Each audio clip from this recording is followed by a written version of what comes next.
It's time for another episode of The Oil Stream with Dustin Nielsen and Tom Gazzola, presented by Popeye's Louisiana Kitchen.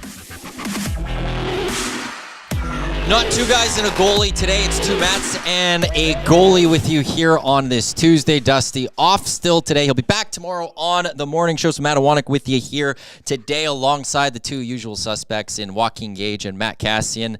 Gentlemen, how are you guys doing on this Tuesday? I'm good. Is this the oil stream or I don't know what you're confusing me here, Matt. Did I say oil stream? No, he didn't. Oh, no, the intro. We played the wrong intro. Sorry. Intro. That's Zach to come clicking the wrong thing there. Apologies. Yeah, that's all right. We're good. We're good. No, I'm good. I got a little something for you guys. I got a little something. So okay. Wasn't able to do the pre and post. I knew I wasn't going to be able to watch the first half of the game on Saturday, so I didn't want to just pretend like I knew what I was talking about. We had an event to go to. And the event was it was a wild game dinner. It was a fantastic event, but I got to eat kangaroo for the first time. That was interesting. So How was try it? Like a whole bunch of. It was tasted a little different. I mean, it tasted kind of gamey. Like if you've ever had like gamey, it had a little bit of gaminess to it. But yeah, it was interesting. Got to try a whole bunch of different stuff. Had some wild boar, had some elk, caribou. It was pretty fun, but never have had kangaroo before. I've eaten reindeer. Gage, I know you have dabbled in that in Europe as well, which was a lot like, it was very similar to eating deer here. But yeah, had a little kangaroo, which as I said, a little bit interesting. I don't know if I ever thought I'd eat a giant rat, but apparently I did. So, Gage, what's the weirdest thing you've eaten? Because I've got a few. I don't find anything weird. I think the thing that people will probably cringe at the most is chicken's feet. You get that in dim sum usually. I loved it as a kid. It tastes like chicken. Whatever. See it from my dad wasn't a farmer, my grandpa wasn't a farmer, my great grandpa, like in generationally before that they were, and so he is. I've never had chicken's feet, but it was quite frequent, like from a homesteading standpoint, because you're using all the parts of everything to where it's like, no, he's eating that. Kangaroo is actually not the weirdest thing. If I'm going weirdest thing. So this was back when I was playing in Ottawa with the Sens. We actually did this one massive dinner party. The whole team, all the spouses and girlfriends and everyone that came to it. But they got a whole bunch of chefs from a bunch of the really high-end popular restaurants. And now the chefs at restaurants, because of health regulations, there's a lot you can't do because you're mass producing food for everybody. You have all the inspections, but because this was a private function, the chefs were given full credence to be like, hey, be as creative as you want, make something as weird as you want. So there were some really weird things on the list, and you kind of make sure you try and go through everything. And the weirdest one, and I tried just one bite of it because I'm like, this is all I'm here and it's here, so I have to try it. But it was, I can't remember what it all came with because there's a whole bunch of stuff done up really fancy. But it was goat testicles with a whole bunch of other stuff. Yeah. So it was like, and they called it like goat cojones with such and such, whatever. My wife didn't know, she didn't realize what cojones meant. So she's like sitting there, like eating this stuff. And I'm like, I'm going to try one little bite. And then I told her what it was. And she was like, whoa. And it just kind of didn't have another bite of it. But that's probably the weirdest thing that I've ever had, like just to be like, okay, I'm gonna intentionally eat testicles. That was tasted a little nutty, guys. So I don't have the weird of that sense, but things that you generally don't eat. I remember at the 1260, we had a guy that used to work with us. He's now on KISS, Rob Pepper from Pepper and Dylan in the Morning. And for Super Bowls, he'd always order exotic meats, I guess, if you will, and make them up for the Super Bowl. He brought them in one day, and I was like you, Cass. I looked at them. I was like, well, I'm never going to get this chance again. I'm going to eat it. It was Cajun alligator. He done it up really well. And then camel. He had a camel steak. Camel was really good, actually. I've had alligator before, like being down in the South. I've had alligator. Never had camel. That's interesting. If it's done well, like the alligator was done really well. He seasoned it perfectly. It was awesome to eat. Yeah. And then in Banff, they have a fondue place there where you could do like a full like exotic ones. And that's where I had frog legs. I think I had ostrich. There was a few different things there. I don't know. I think there might have been kangaroo. I still have the card at home of what I ate. But But it was just one of those. I'm never gonna probably try this again. Yeah. They all you have to. they all taste that's relatively the same. Like nothing Yeah. tastes like it. The only weird part is just you're thinking about what you're eating. Yeah. But beyond that, Well, they all taste generally the same. Yeah, it's not like they're really all kinds of crazy different, right? Like I had a bunch of like wild boar sausage, which was actually spectacular. That was my favorite thing, and it's kind of like a cross between pork and beef, right? Like where it's a a little bit gamey, but it doesn't totally taste like pork. It's kind of like halfway in between, but was really good. But it's those type of things that you're totally right, Maddie. Where it's just like you're there, so you're like, I kind of gotta just. I'm never gonna try this again.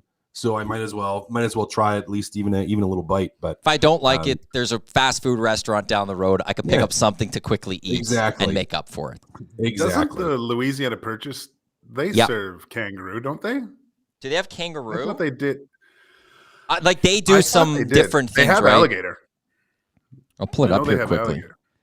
Alligator. I'm just on their site. Let's see if I can find anything here. The hot chicken. Well, this they don't have a. Where's all this weird stuff? Yeah, they used to. Oilers used to have their. We used to have our Halloween party there. That's back at the one that was on like 111th or 110th. Yeah, exactly. In that area. Yeah, it's not saying anything about kangaroo on its site at this moment. So maybe they got rid of it. Maybe it just wasn't a hot seller. People just didn't want to try it. Yeah, well, because they you look didn't go cute enough, to people. Gager. Where did Gager go? I don't know. I was looking down at the computer. Look up, and Gager's just gone, and he's laughing somewhere. He's just gone. So maybe let's transition from food now that he's gone. Well, I do. Well, we will get to the Oilers right away. We got to talk about Corey Perry. We got to talk about Stuart Skinner starting a net for the Oilers. But before I do that, Gager, it's 2024. I just got to go with this. Did you really have to call out Matt and I at Formula One talking about the fantasy today?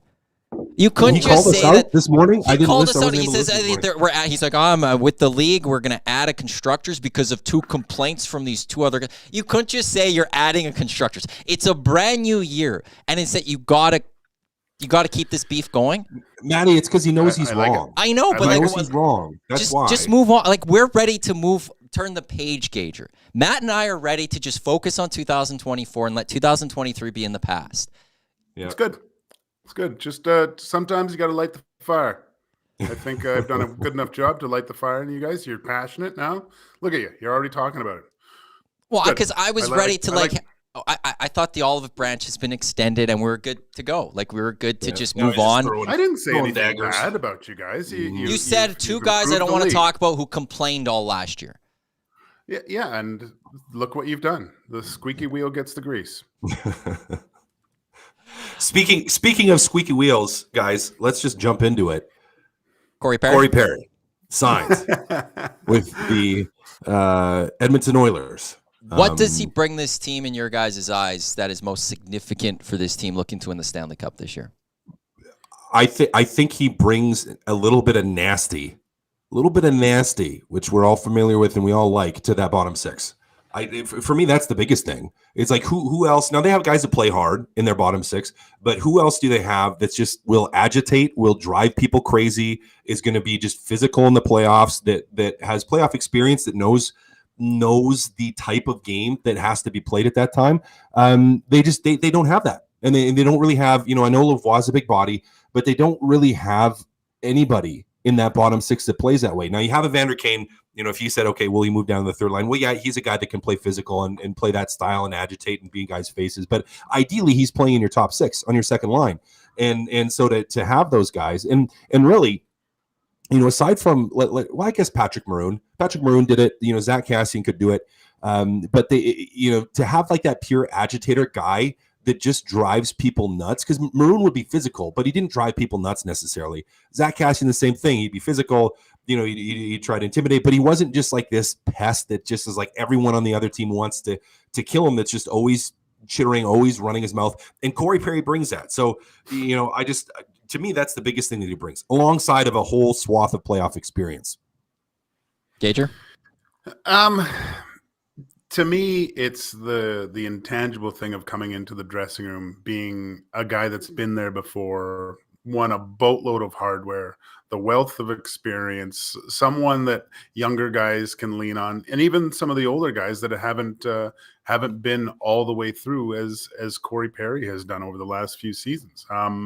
Cass said it. I can't wait to see the Louis having to hit the mute between the benches during games, because that is usually where Corey Perry hangs out, conversing with the other teams at those times.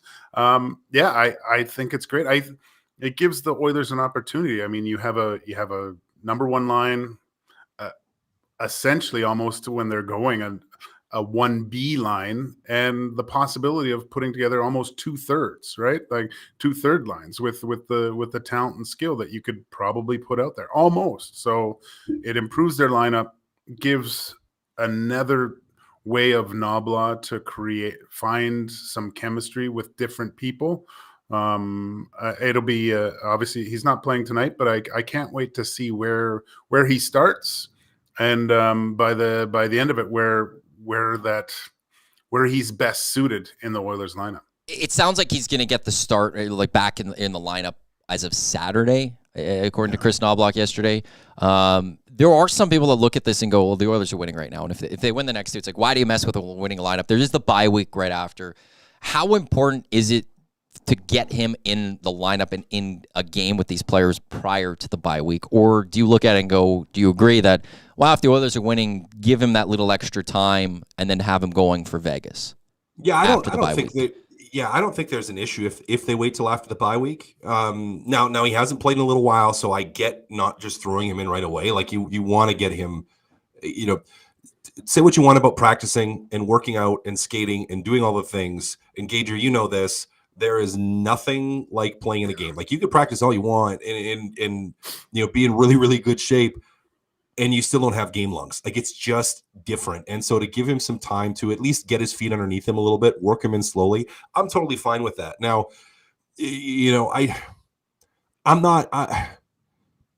listen, he's going to step in and play in the fourth line right away. And we have seen over the course of the streak, it hasn't been the exact same third and fourth lines the entire time. So to sit and to say that would be the reason that they would all of a sudden lose if they continue to carry this streak forward, I think that's either superstitious or just, I don't want to say foolish, but I just don't agree with that mindset. It's like, well, no, like you want him to have enough time to be at game speed and to be as close to being at game speed as he can.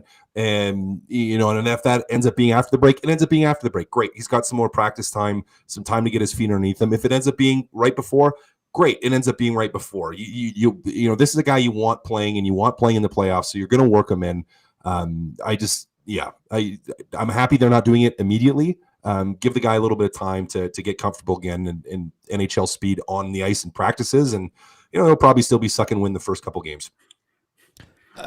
Gager, who should come out of the lineup for him? Like right now, you're Chris Knobloch. Who are you looking at for the lineup? Like, do you go with Connor Brown? Is there someone else that you slot in there? Where are you looking at that? Yeah, I think it comes down to either Janmark or Gagne at this point. And to me, I think I'm taking Sam out. And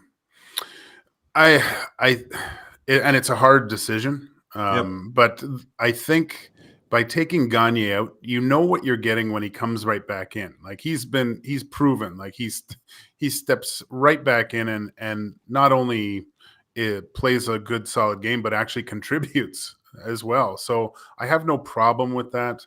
I just think that on the defensive side, it's just a little bit bigger of a body with Janmark.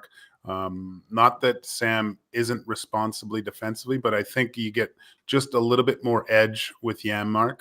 And look, you might be getting a little bit more on the offensive side with Gagne, but really, I don't think it's not a requirement at this point, right? The way that the Oilers are playing. Well, and Janmark kills penalties too, which to me, that's the kicker. That's the kicker in it. Like, Janmark, and we've seen at times like he does have the ability to move up and down the lineup. Gagne has shown that he can do that as well, and he still, he plays a gritty style and battles, and I've loved what he's brought this year, as at most people.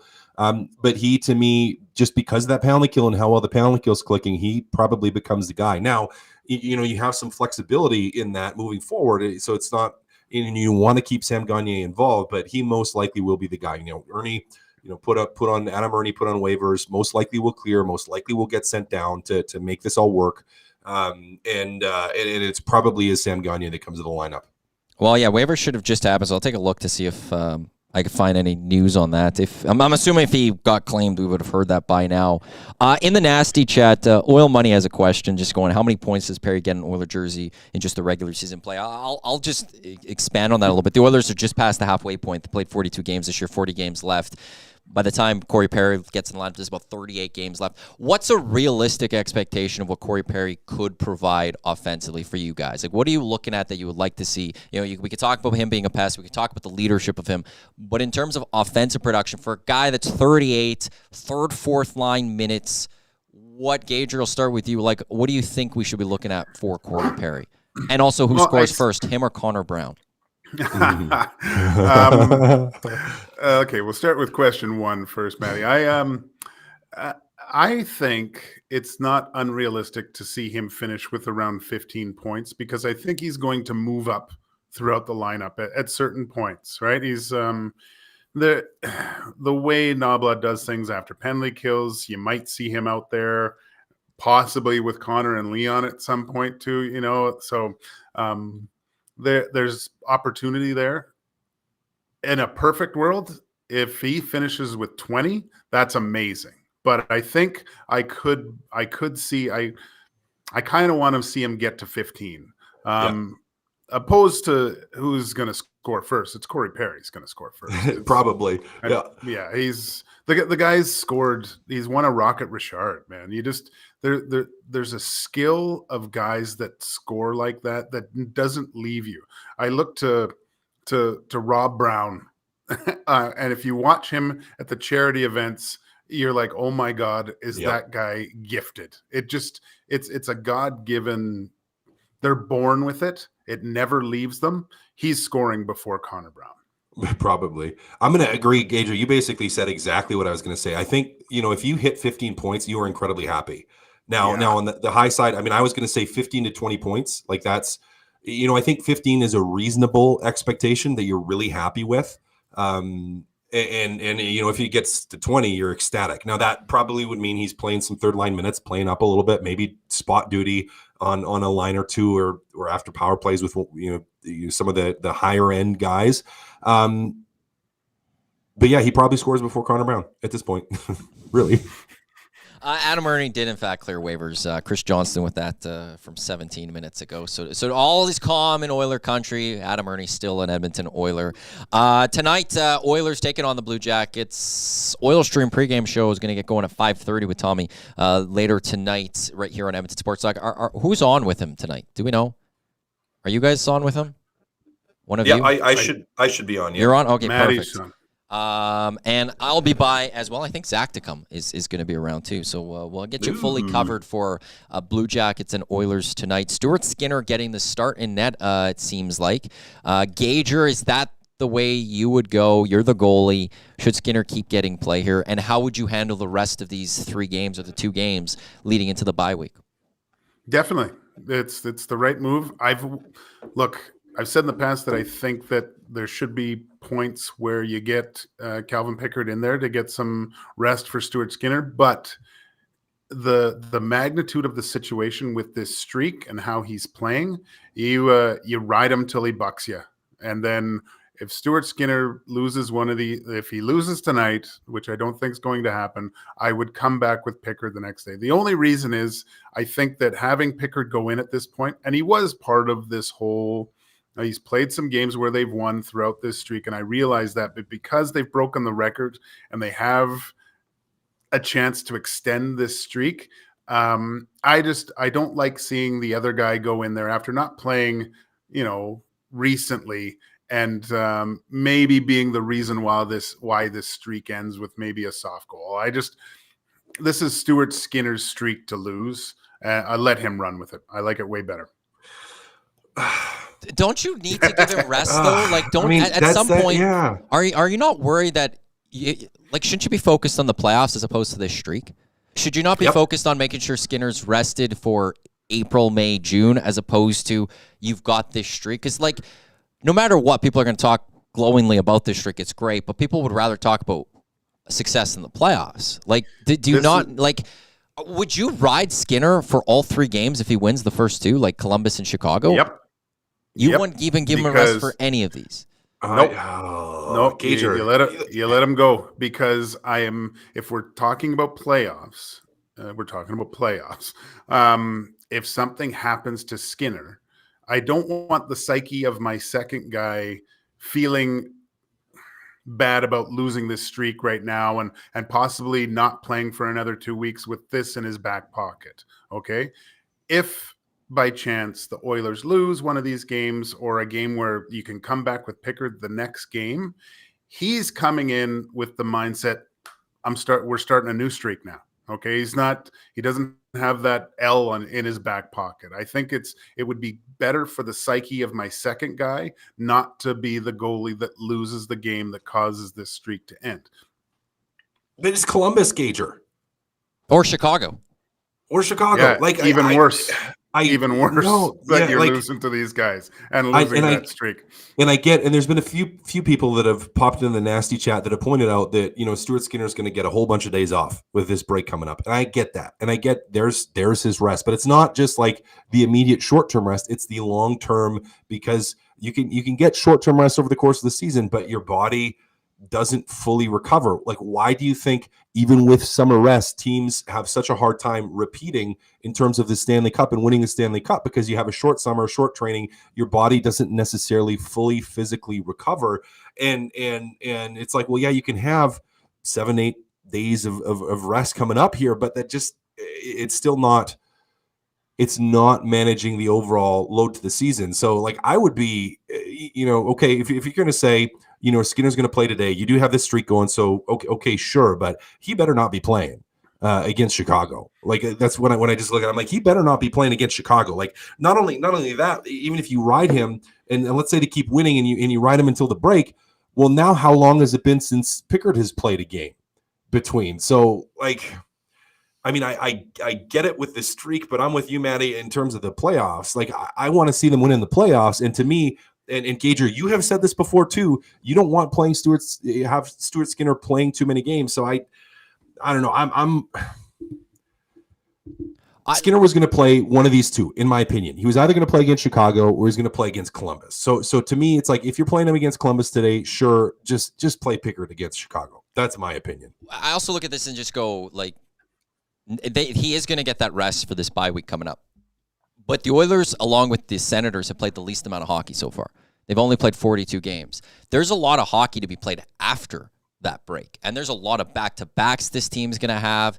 And that's where, like, if you could find just a couple of extra days of rest now, that just helps you in the rest of February through March and through the first couple of weeks of April leading to the playoffs, where you don't have to worry about riding Skinner. Like, I just feel like any days of rest matter long-term for the playoffs. And we saw what happens when you play Skinner a little too much, right? Last season, it didn't work in the playoffs.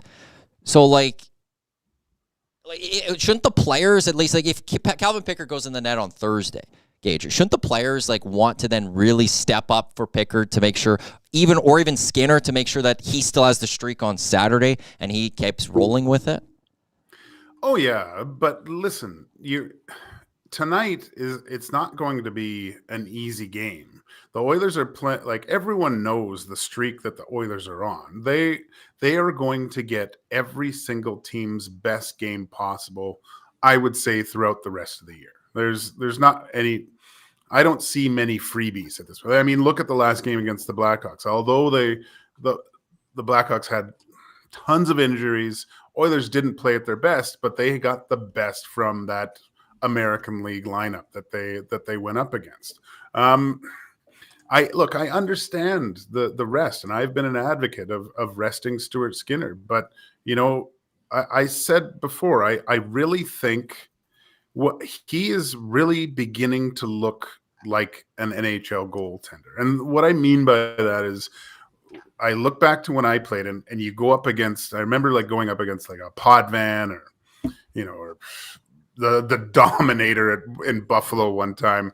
Like, you don't get freebies anymore. It has to be a a breakdown of some sort, or you really generate a really good scoring chance. He's not allowing those weak goals anymore. It's his level of play is frustrating for teams to play against because they know they have to generate something or create a lucky bounce. We look at last year.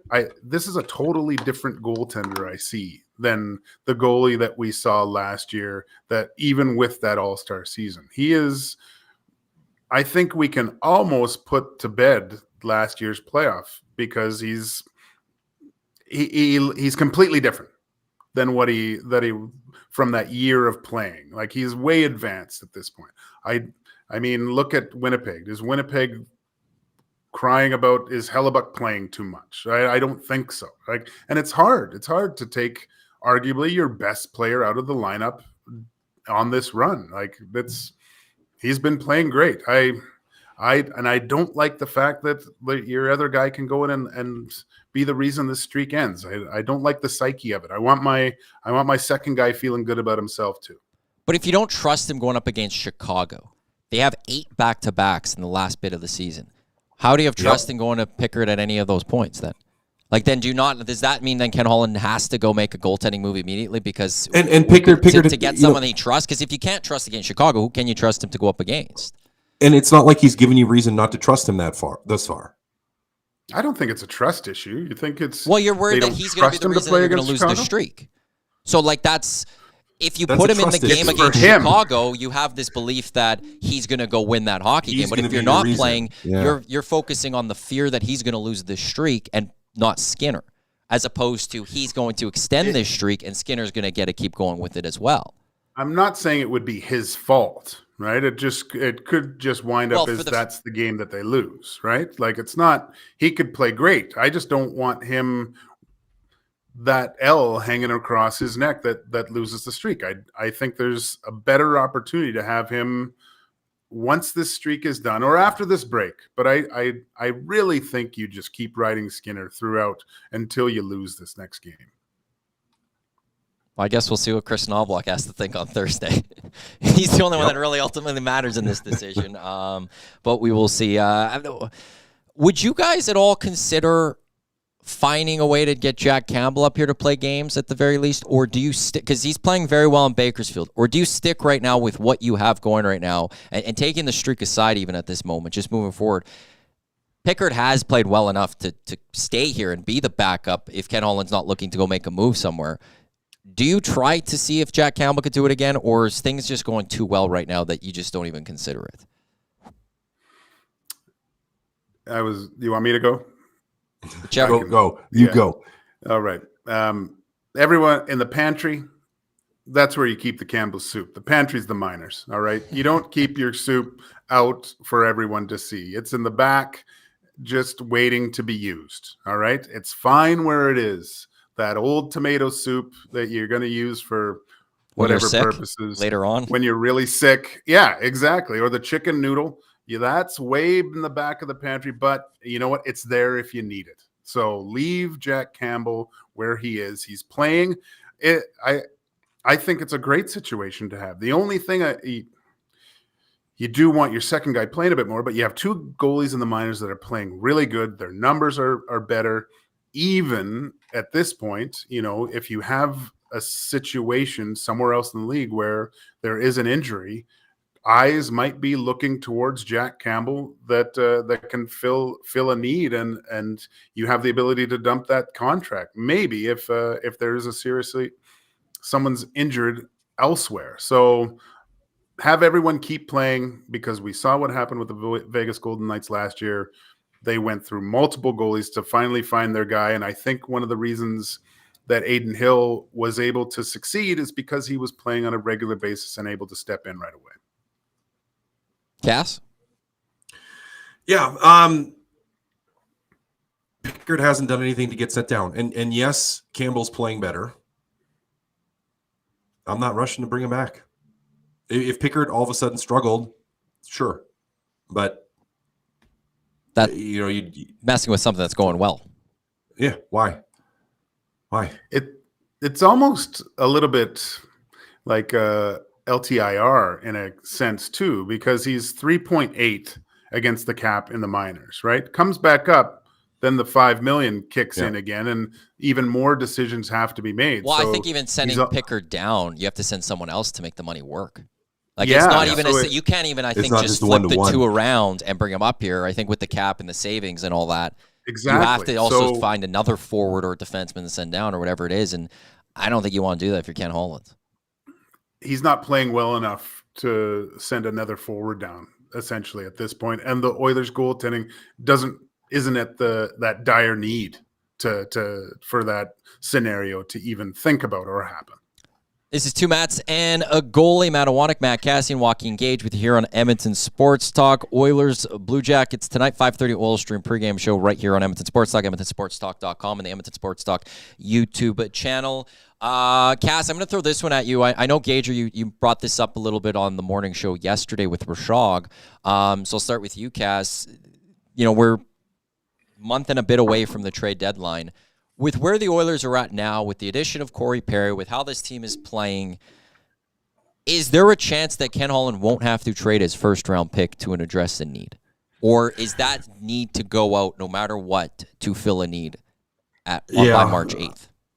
I'm kind of the opinion that you still want to move it. I mean, it's with how you're playing now and being back in a playoff position and rolling a couple just unbelievable and record-setting streaks or a record-setting streak. I'm still like, if I had to move a first round to get a depth defenseman or defenseman that would be able to slide in, that just gives me some roster stability and we could somehow make the money work, I'm looking to do it.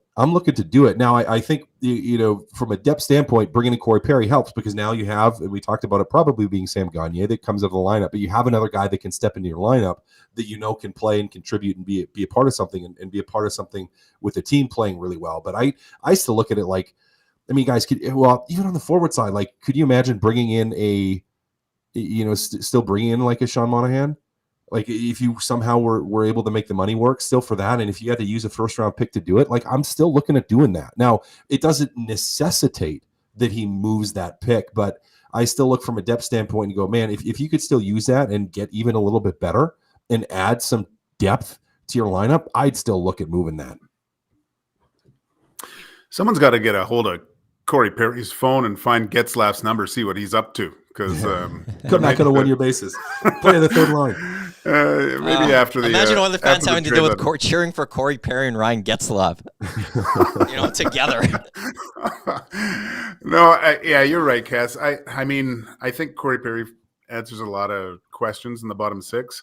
I like the safety valve of an experienced veteran defenseman. We all see in the playoffs that defensemen get banged up, and having another guy a plug and play guy that you're going to go in, eat up some minutes and be reliable. I think that moves to the top of the wanted list for the Edmonton Oilers by that trade deadline.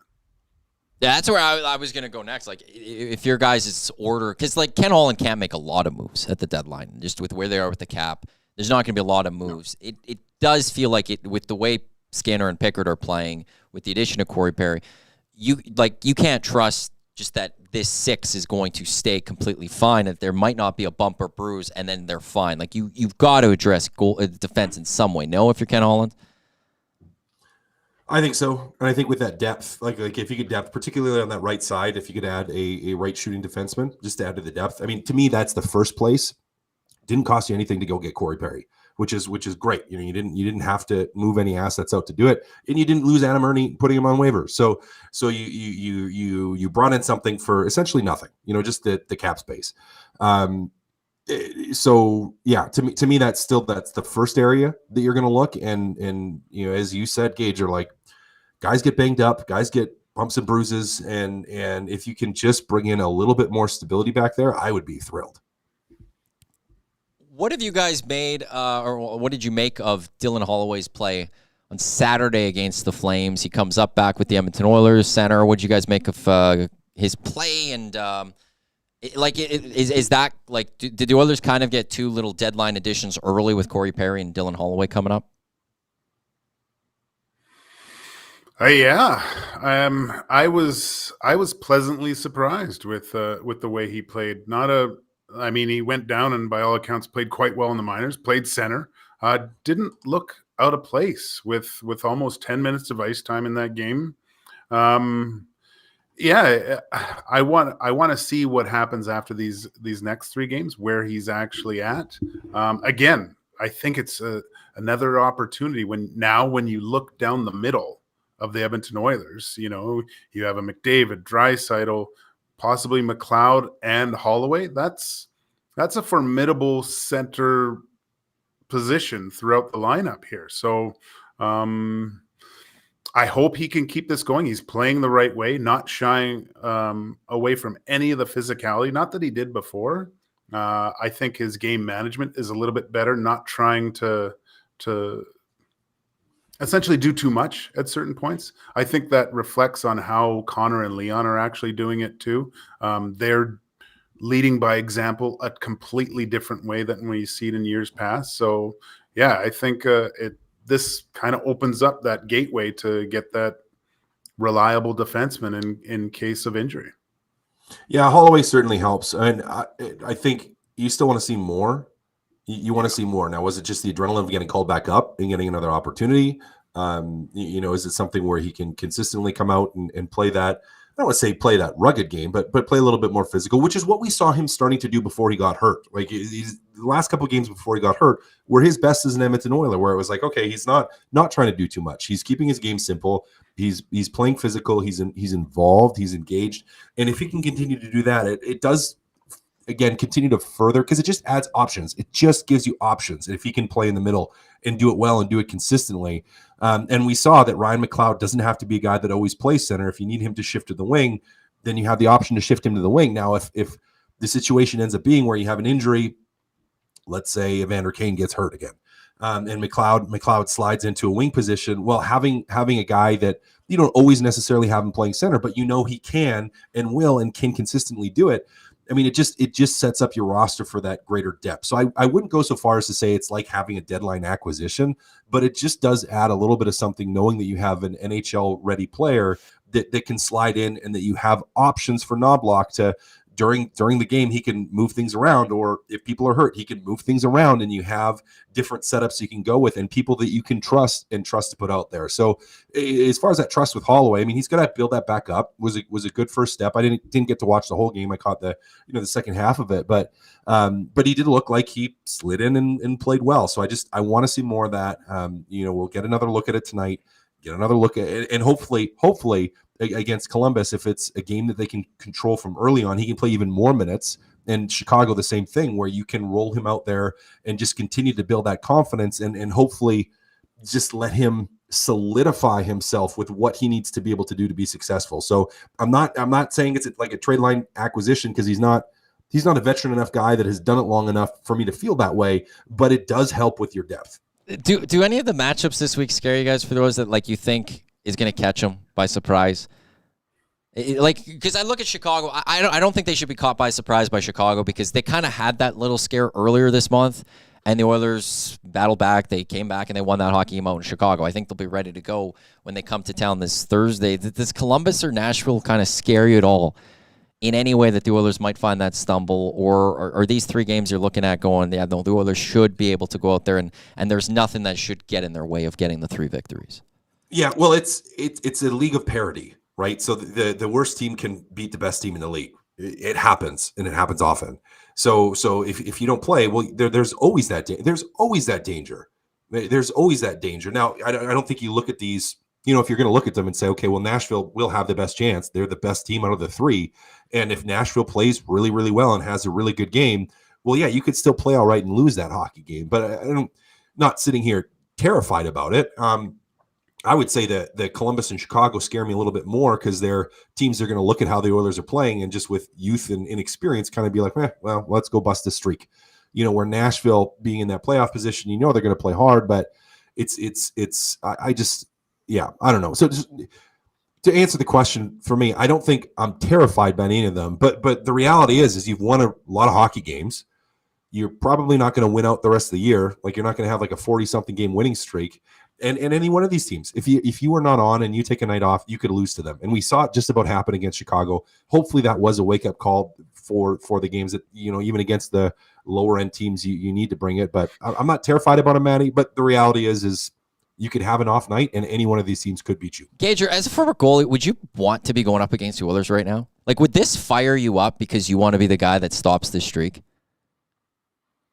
Oh yeah. There would be. Depends on which point of my career, I guess. But no, you want to go up against the best and shut them down, right? You want to prove to everyone that you're better than the other guy. Nothing more challenging than going up against Connor and Leon and how the Oilers are playing, to be the team that ruins the streak. They can do a lot for the psyche of your team and the players around you. It's a lot to deal with, especially when you see the skill. I mean, I don't know if we've even talked about it much, but the McLeod goal from the other night was a highly, highly skilled goal. Like, grab the puck between the legs, cutting across, back the other way on Vladar. Like, there's a lot of high-end skill on the Edmonton Oilers. We see what Fogel's been doing with just subtle little plays and passes and becoming almost a setup man that you rarely see. So, we haven't seen in the past few years with him. It's dangerous, but again, that's the challenge of going up against a team and knowing you're going to have to be at your best, or you're probably going to be watching because you're going to get pulled out of that game. Ryan McLeod was a guy that, like, at the point this season, everyone was ready to just throw away, like, done with. He wasn't producing. Warren Foegele, as you mentioned, Gage, like, McLeod's really producing. Fogel's really producing. Is this something that happened? Did Chris Knobloch do something that helped, with what he's doing? Is there a system in place that has helped these guys? Or what have you noticed that has allowed McLeod and Foegele to really step up? And, you can go try and stop McDavid or Draisaitl or Nuge if you're the other team, or Hyman. But, like, they're just getting production from the entire lineup. And what are you guys seeing from McLeod and Foegele right now, especially? Well, Fogel's been pretty consistent all year. He just wasn't scoring. Like, he had a ton of opportunity. He just wasn't able to bury. Like, he's been, and even when the Oilers were really struggling at the start of the season, like, he was one of their more consistent players where he was reliably generating offensive chances, but he just wasn't burying the puck. And so finally it started to go in for him, which has been great. Now, McLeod took a lot longer to get going. And I think the decision that Knobloch made and where it shifted for McLeod was when he shifted to wing. Was he moved him to wing, took some of that pressure off of driving the third line, which immediately, he started to produce, got a couple points. The puck goes in the net a couple times, and then mentally, confidence-wise, all of a sudden it was like the switch flipped for him, where it went from being like struggling, can't score, still can't score, still can't score, to, well, now I'm starting to produce, and before you know it, that weight is lifted off your shoulders, and then I had my, I don't want to say doubts isn't the right thing, but I was the questions around, okay, now he's shifting back to center. What are we going to see from him? And he just kept that confidence going, which is great. And that's what you're hoping for. But to me, the decision that was made to move him to the wing, to give him opportunity, that pulled him out of that funk, made all the difference for Ryan McLeod. Foegele, I think it's been there. He just, whether it was confidence or what, he just wasn't able to put the puck in the net. Now it started to go a little bit, which has benefited the entire team. Yeah, at that one point, he could have put a dozen eggs in his pants and they wouldn't have been broken, right? I loved the one, I think it was even in the nasty chat, that someone said, how did he lose his teeth? Just because of the soft play. I really, obviously moving to the wing was a huge part of it, but I do also look to Connor McDavid with the way he's played, leading by example on the ice. By when the team is down, you don't see him trying to score every shift, right? There's an adjustment to be playing the right way, and one of it is his physicality. Like, I think I counted one shift, he had like 3, not just normal hits, like 3 hits that hurt, and like we've mentioned it numerous times on here, that when you only go as far as your leaders kind of take you, and it's hard not to play that physical brand. If Connor McDavid's doing it, you can't ask anyone else to to not play that way as well. And I think we saw that with McLeod. There's way more physicality in his game. He went to the harder areas of the ice to score, and we can see the confidence that he was able to gain from playing on the wing has translated back to the center ice position. Are you watching the same Oilers games PK Subban is? Because he doesn't think no, McDavid. No, it's all McDavid's offense, and that's it. This isn't sustainable. He's not providing anything else. So yeah, he's that PK's in an alternate universe. I think that's a different timeline. We might have to get Loki to get him back on ours, Kath. You got to have a hot take sometimes, and different people have different opinions. I disagree with him, but hey, that's his opinion. That's fine. I mean, I like having different takes like that because it gives us something to talk about, and it's just a different opinion, which is okay. Well, and he's not going to get called on it because Pat McAfee doesn't know what he's like. He's not going to be able to call him on it, so he's just going to listen to it and trust it. If he was on with like any Canadian show, that wouldn't have flown. Oilers. I think someone texted in and said it was crap. Yeah, I'm pretty sure. Didn't Pat? He was reading something along the lines of someone was saying, "What is he talking about?" Well, because PK's had a couple takes though. Like, yeah, when during this winning streak, saying the Oilers were trash or not doing well, and then it's added after that, it's McDavid's carrying this team, and there's nothing else going for the Edmonton Oilers. But hey, you want to know? In the end, for the NHL, at the very least, you're being talked about on a pretty big show down south, and there's eyeballs being shown on that one. Oilers of Blue Jackets later tonight. I do want to go quickly before we wrap up. We've got about 8 minutes left or so. This past weekend, Lou Lamoriello bringing in Patrick Waugh as the head coach. How stunned were you guys hearing Patty Waugh going to the Island? I was surprised going to the Island because he was going to have to shave his beard with Lou's rules. That's where I was like, well, Patty's he's had a beard for a while, and he's going to have to cut it off. And we saw clean shaven Patty Waugh. I think most people in the industry thought that Waugh was going to get another chance at some point. I don't think most thought it was going to be with the New York Islanders. So I was a little shocked and a little surprised. I mean, it's from the way in the past that we've seen Patrick Waugh coach. I mean, it's not necessarily, he doesn't run like that tight defensive ship. His teams generally seem to be more free flowing offensively. So it's a little bit of a shift from an organizational standpoint, which is why it surprised me. Not that Waugh got an opportunity, but just that it was the New York Islanders. So we'll see how it pans out, how it works out. And we'll see what other tricks Uncle Lou has up his sleeve. Yeah, no, I like it. People said they were puzzled why he wasn't back in. I think his recent success at the Memorial Cup and winning that and the way the team performed definitely added to the fact that he was ready to be back in the NHL. We'll see how it goes. I said it before, I think the Islanders are good enough, and now with that coach's bump to get really into that wild card fight a little bit more, I can see them locking one down. As for a first round victory, that's a tall order with that team though. With Patty Waugh, I never thought he'd be like a guy coming in mid-season. He's always been talked around certain teams, and it was in the off season. I feel like he's a guy that wants power. And I wonder if there's been a bit of a promise there. This is just a guess, speculation. I clearly don't know anything. But Lou Lamoriello is 81. And I wonder if there's a bit of a promise that he's the head coach. He comes in now, and over the next couple of years or whatever, will take over as GM as Lou goes into retirement, if Lou ever wants to go into retirement or something like that. Because Patty Waugh just seems like a guy that wants a lot of control. I think he had a little bit of control in Colorado. I can't remember what position. I don't think he was just the head coach. I could be wrong with that, but there was then the struggle with him and Joe Sakic in the end, ultimately, where then he just walked away. I just would be stunned that he just picks this one job without kind of talking to more teams, without maybe a promise of having something else come along with it. That's just where I was surprised with Patty Waugh.